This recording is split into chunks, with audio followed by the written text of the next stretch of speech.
And And find, yeah, and just seeing their similarities and how they parallel, and just where the difference is, because we were talking about just like the language barriers and stuff like that that's caused by um being unable to effectively communicate.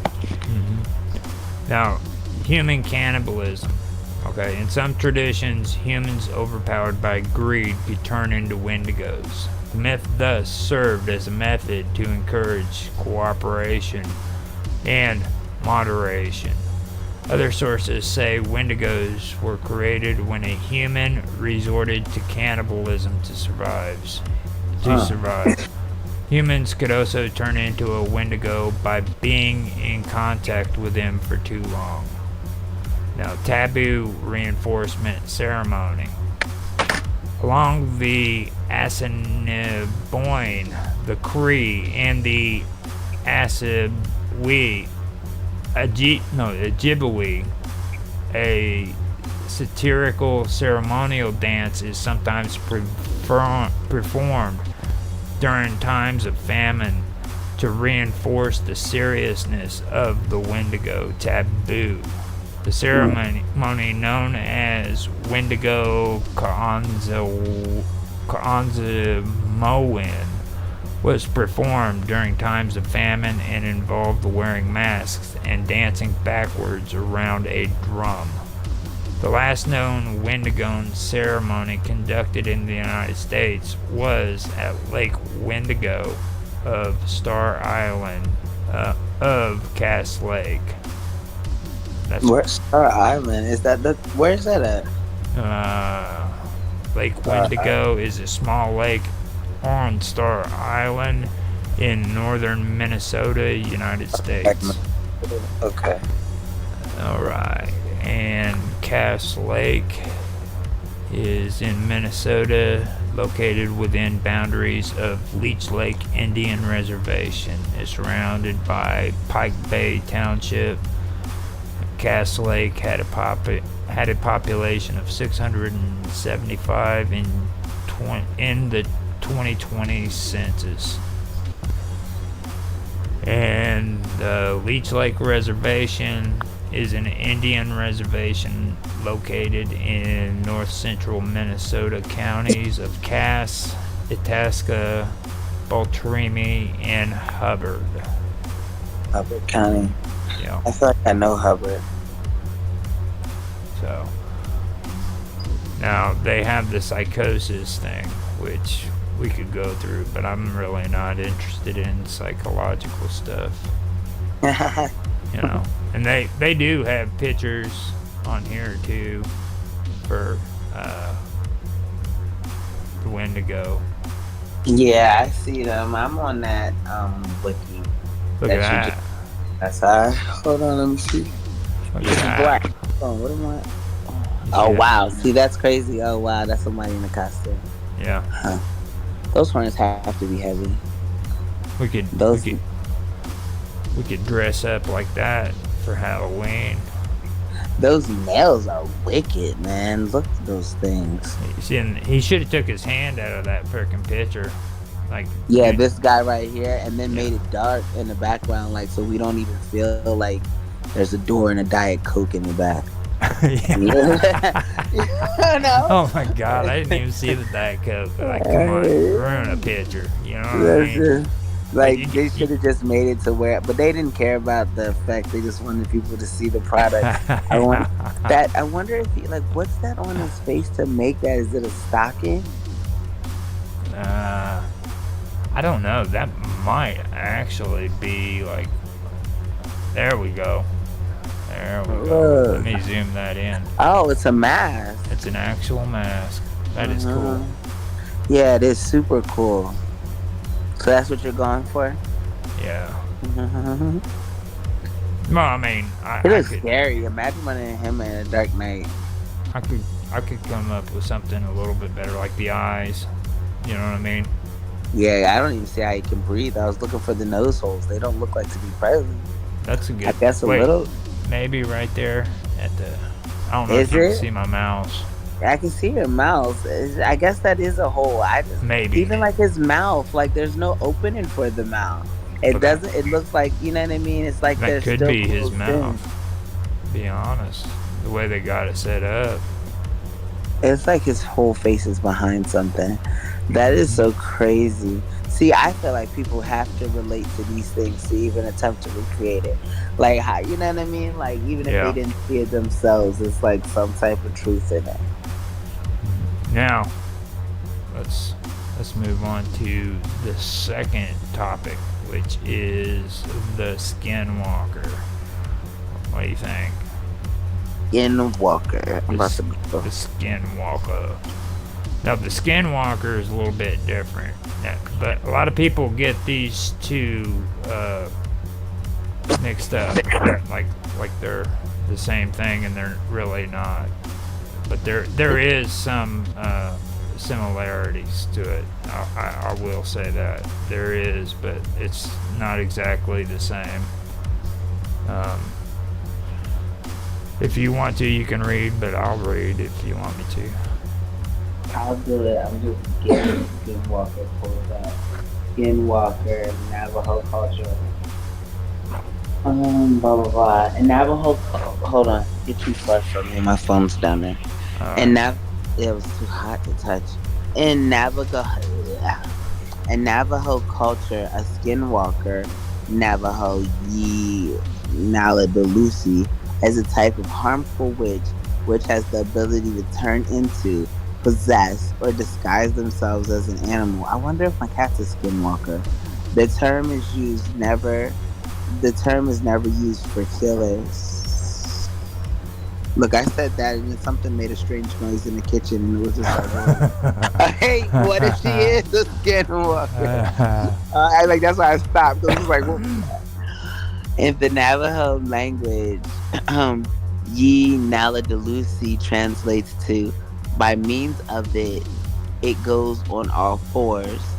While perhaps the most common variety seen in horror fiction by non-Navajo people, the Ye Naladelusi, excuse me, excuse me, is one of several varieties of skinwalkers in Navajo culture.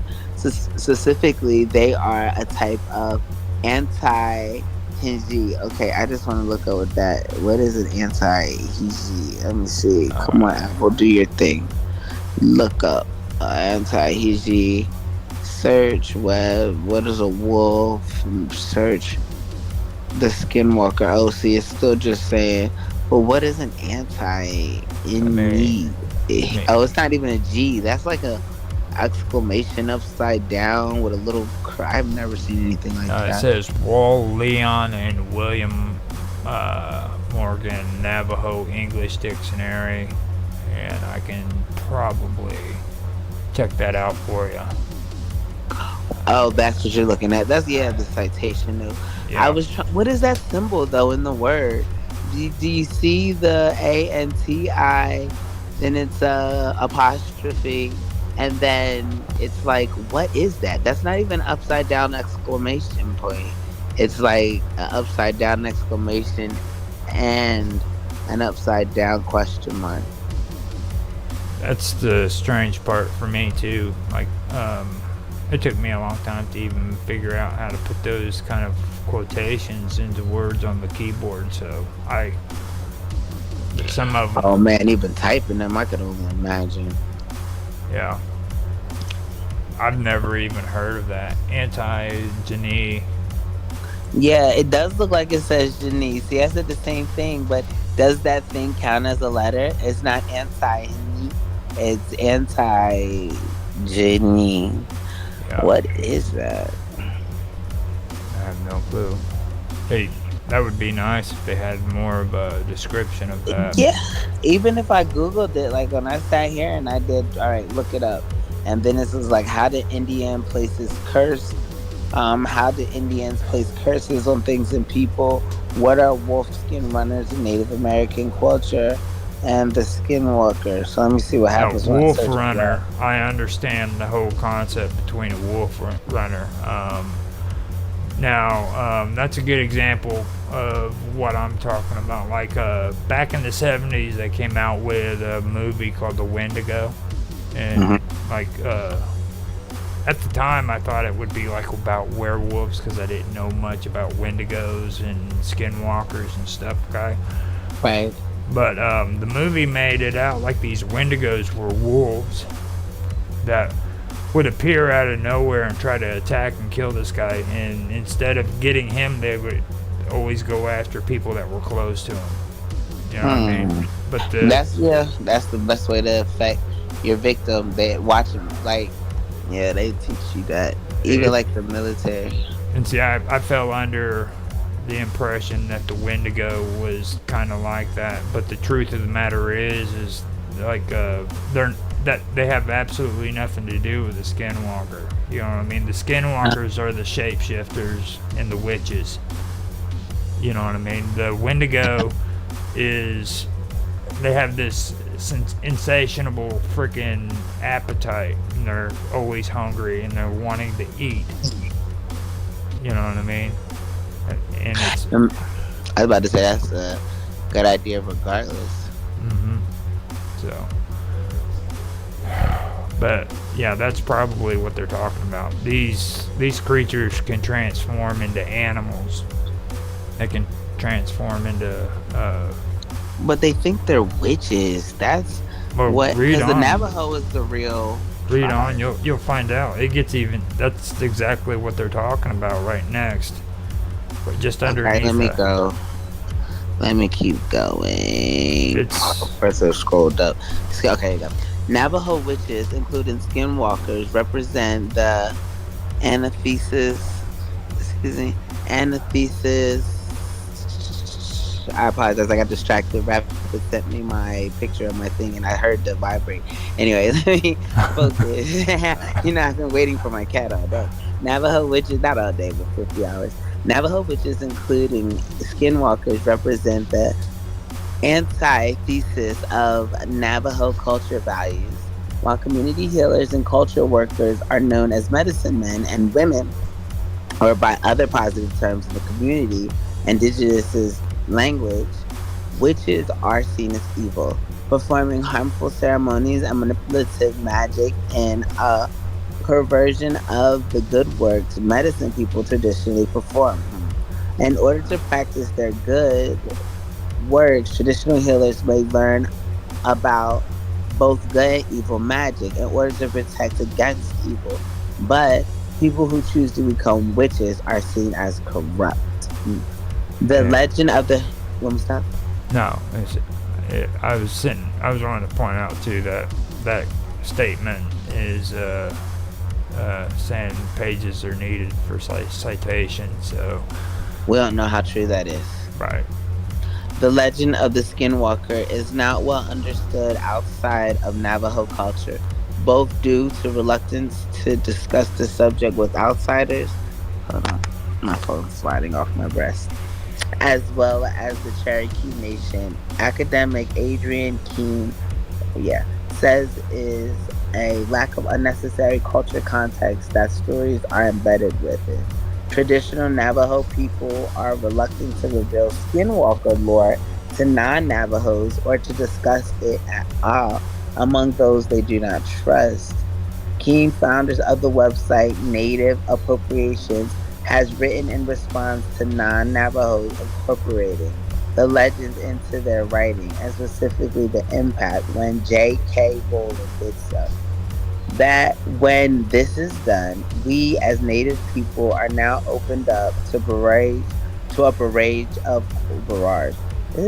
of questions about these beliefs and traditions.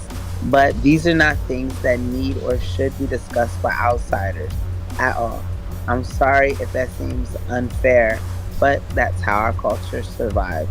I wonder if that means that so people don't ridicule. Or I feel like maybe what if the Navajos are the Indians that we find and they're just changing into, different type of creatures. That would be wild, right? Now, with the Navajo too, like I've seen documentaries and stuff and videos where they talk about the Navajos and the way they feel about it. Like, they don't even like mentioning the skinwalkers.